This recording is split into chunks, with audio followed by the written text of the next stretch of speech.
வணக்கம் நண்பர்களே. இன்று நாங்கள் விண்டோஸ் 10 ஆப்ரேட்டிங் சிஸ்டத்தில் எவ்வாறு நாங்கள் மல்டிபிள் டெஸ்க்டாப்ஸை பாவிக்கலாம் என்பதை பற்றி பார்க்க இருக்கின்றோம். இப்போ நீங்கள் யோசிக்கலாம், என்ன காரணத்துக்காக நாங்கள் மல்டிபிள் டெஸ்க்டாப்பை கிரியேட் பண்ணி நாங்கள் அதை பாவிக்க வேண்டும் என்று சொல்லி, ரைட்? அதன் விளக்கத்தை நாங்கள் பார்ப்பதற்கு முதலில் டெஸ்க்டாப் என்றால் என்ன?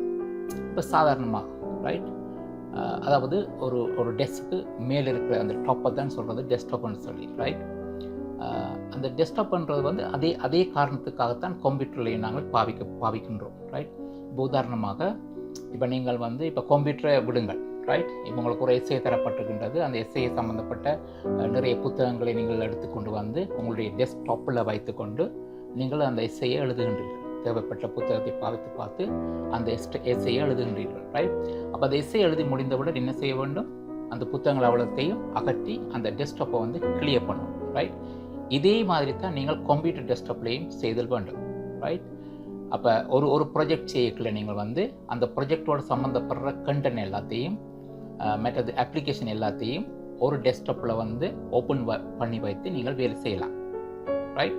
அப்போ அந்த ப்ராஜெக்ட் முடிந்தவுடன் அந்த ஓப்பன் பண்ணி வைத்திருக்கின்ற அப்ளிகேஷனை க்ளோஸ் பண்ணலாம். மற்றது அந்த கண்டென்ட் எல்லாத்தையும் அந்த டெஸ்க்டாப்பில் இருந்து நாங்கள் ரிமூவ் பண்ணுதல் வேண்டும், ரைட்? அப்போ தான் நீங்கள் அடுத்த ப்ராஜெக்டை நீங்கள் கொஞ்சம் கிளியராக வச்சுக்கொண்டு டெஸ்க்டாப்பை கிளியராக வச்சுக்கொண்டு செய்வதால் உங்களோட வேலையை கெதியாக செய்யலாம், ரைட்? இது இப்போ சாதாரண வாழ்க்கையை யோசித்து பார்ப்போம், ரைட்? இப்போ உங்களுக்கு மல்டிபிள் ப்ராஜெக்டை, அதாவது மல்டிபிள் எஸ்ஏ ஒரே நேரத்தில் எழுத வேண்டி இருக்கின்றது, ரைட்? அப்போ என்ன செய்யலாம்? உண்மையாக, அதாவது நீங்கள் குயிக்காக அந்த மல்டிபிளாக செய்கின்ற அந்த எஸ்ஏ எல்லாத்தையும் குயிக்காக முடிக்கணும்னு சொன்னால் ஒவ்வொரு எஸ்ஏக்கும் நீங்கள் ஒரு குரூப் ஆஃப் புக்ஸ் வச்சுருப்பீங்க, ரைட்? அப்போ இப்போ ஒரு எஸ்ஏக்கு தேவையான புக்ஸ் எல்லாத்தையும் ஒரு டெஸ்கில் வைக்கலாம். மற்ற எஸ்ஏக்கு தேவையான புக்ஸ் எல்லாத்தையும் கூட இன்னும் ஒரு டெஸ்கில் வைக்கலாம், ரைட்? அப்படி நாங்கள் வச்சு செய்யலாம், ரைட்? ஆனால் நடைமுறையில் அது சாத்தியமில்லை, ரைட்? ஏன்னா நாங்கள் இப்போ ஒரு 4 எஸ்ஏ எழுத போகிறோம்னு சொன்னால் எங்களுக்கு 4 டெஸ்க்டாப் வேணும், ரைட்? அது நடைமுறை வாழ்க்கையில் சாத்தியமற்றது, ரைட்? ஆனால் கம்ப்யூட்டரில் அது சாத்தியமானது, ரைட்? இப்போ அதே நோக்கம்தான், அதே கருத்து தான், ரைட்? இப்போ மல்டிபிள் ப்ராஜெக்ட் செய்யும் பொழுது நாங்கள் மல்டிபிள் டெஸ்க்டாப்பை வச்சுக்கொண்டு செய்தோம்னு சொன்னால் எங்களுக்கு இலகுவானதாக இருக்கும், ரைட்? அப்போ இதே காரணத்துக்காகத்தான் நாங்கள் இந்த கம்ப்யூட்டரில் இந்த மல்டிபிள் டெஸ்க்டாப்பை நாங்கள் உருவாக்கி அதனை பாவிக்கின்றோம், ரைட்? அதாவது ஒவ்வொரு ப்ராஜெக்ட்டுக்கும் தேவையான அப்ளிகேஷனை ஓப்பன் பண்ணி வைக்கிறதுக்கு ஒரு டெஸ்க்டாப்பை நாங்கள் பாவிக்கணும். உதாரணமாக இப்போ நாங்கள் ப்ராஜெக்ட் 1 ஒன்று செய்கின்றோம், ப்ராஜெக்ட் 2 ஒன்று செய்கின்றோம். இப்போ ப்ராஜெக்ட் 1க்கு நாங்கள் தேவையான அப்ளிகேஷன் எல்லாத்தையும் ஒரு டெஸ்க்டாப்பில் ஓப்பன் பண்ணி அதுக்கு தேவையான கண்டென்ட் எல்லாத்தையும் அந்த டெஸ்க்டாப்லேயே நாங்கள் ப்ராஜெக்ட் 2க்கு தேவையான அப்ளிகேஷன் எல்லாத்தையும் ப்ராஜெக்ட் 2க்குரிய டெஸ்க்டாப்பில் ஓப்பன் பண்ணி வைத்துக்கொண்டு அதற்குரிய கண்டென்ட்டையும் அதில் போட்டுக்கொண்டு நீங்கள் செய்யலாம். இப்படி நீங்கள் மல்டிபிள் டெஸ்க்டாப்பை கிரியேட் பண்ணலாம், ரைட்? இதனை எவ்வாறு செய்வது என்பதை பற்றி நான் இப்பொழுது காட்டித் தருகின்றேன். Let's see the demo. இப்பொழுது நான் எனது விண்டோஸ் 10 கம்ப்யூட்டர் டெஸ்க்டாப்புக்கு வந்துள்ளேன், ரைட்? இப்பொழுது மல்டிபிள் டெஸ்க்டாப்ஸை நாங்கள் உருவாக்குவதற்கு முதல் நாங்கள் இங்கே பாருங்கள், இந்த டேஸ்க் பாரில் ஒரு ஐக்கான் ஒன்று காணப்படுகின்றது. இங்கே பாருங்கள், அதில் 2 டிப்பில் டேஸ்க் வியூன்னு சொல்லி தெரிகின்றது, ரைட்?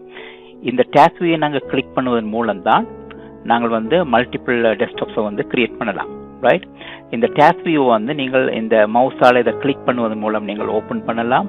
அல்லாவிட்டால் விண்டோஸ் ப்ளஸ் டேப் கீயை ஒரே நேரத்தில் அழுத்தும் பொழுதும் அதனை நீங்கள் ஓப்பன் பண்ணலாம். இப்பொழுது நான் இதனை ஓப்பன் பண்ணுகின்றேன், ரைட்? அப்போ இப்பொழுது டெஸ்க்டாப் 1 பார்த்தோம்னு சொன்னால் இங்கே நான் 2 அப்ளிகேஷனை ஓப்பன் பண்ணி வைத்திருக்கின்றேன். என்னுடைய வீடியோ ரெக்கார்டிங் சாஃப்ட்வேர் ஒரு பக்கத்தில் இருக்கின்றது. மற்றது நான் சில ரெஃபரன்ஸுக்காக நான் கூகுளில் இந்த மல்டிபிள் டெஸ்க்டாப் எப்படி செய்வது என்பதை பற்றி ஒரு வெப்சைட்டையும் ஓப்பன் பண்ணி வைத்திருக்கின்றேன், ரைட்? மற்றது இங்கே கீழே நீங்கள் டேஸ்க் பாரில் பார்க்கலாம். அதில் ஓப்பன் பண்ணப்பட்டிருக்கிற அத்தனை அப்ளிகேஷனும் இங்கே காணப்படும் இந்த டெஸ்க்டாப்பில், ரைட்? இந்த இப்போ நான் இந்த காட்டுகின்றது என்னுடைய ரெக்கார்டிங். இது 2 டெஸ்க்டாப்புக்கும் இது காணப்படும், ரைட்? இப்போ நான் அடுத்த டெஸ்க்டாப் 2 நான் கிளிக் பண்ணும் பொழுது பாருங்கள், எந்த விதமான அப்ளிகேஷனும் நான் இங்கே ஓப்பன் பண்ணி வைக்கவில்லை, ரைட்? இந்த சி என்பது ரெக்கார்டிங். இது 2 டெஸ்க்டாப்புக்கும் ரெக்கார்ட் பண்ணி கொண்டிருக்கிறதால 2 டெஸ்க்டாப்லையும் அது காணப்படுகின்றது, ரைட்? இதில் நீங்கள் இன்னும் ஒரு டெஸ்க்டாப்பை ஆட் பண்ணலாம், இன்னும் ஒரு டெஸ்க்டாப்பை நீங்கள் ஆட் பண்ணலாம்.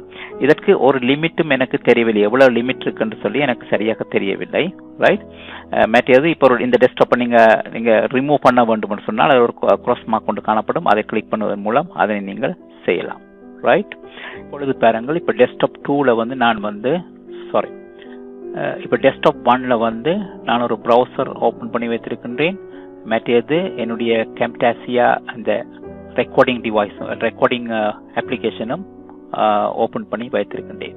ரைட், இப்போ நாங்கள் வந்து டெஸ்க்டாப் 2வை பார்த்தோம்னு சொன்னால் அதில் வந்து நான் ஒரு வேர்ட் டாக்குமெண்ட் ஓப்பன் பண்ணி வச்சிருக்கின்றேன்.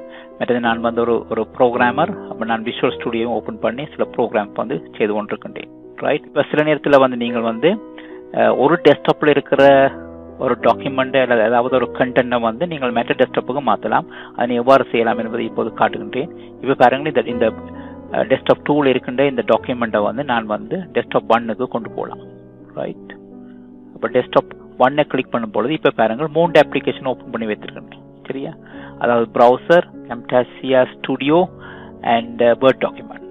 ரைட், இப்போ போய் பார்த்தோம்னு சொன்னால் இப்போ நான் இதனை வந்து திருப்பி இதை வந்து டெஸ்க்டாப் 2 கொண்டு போகணும்னு சொன்னால் இது ரேக் அண்ட் ட்ராப்.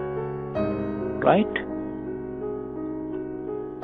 இப்போ வந்து நான் உங்களுக்கு சில ஷார்ட்கட் கீஸ் வந்து சொல்லித் தருகின்றேன். இந்த மல்டிபிள் டெஸ்க்டாப்ஸ்ல இருந்து நாங்கள் மல்டிபிள் டெஸ்க்டாப்ஸை வந்து பாவிப்பதற்காக.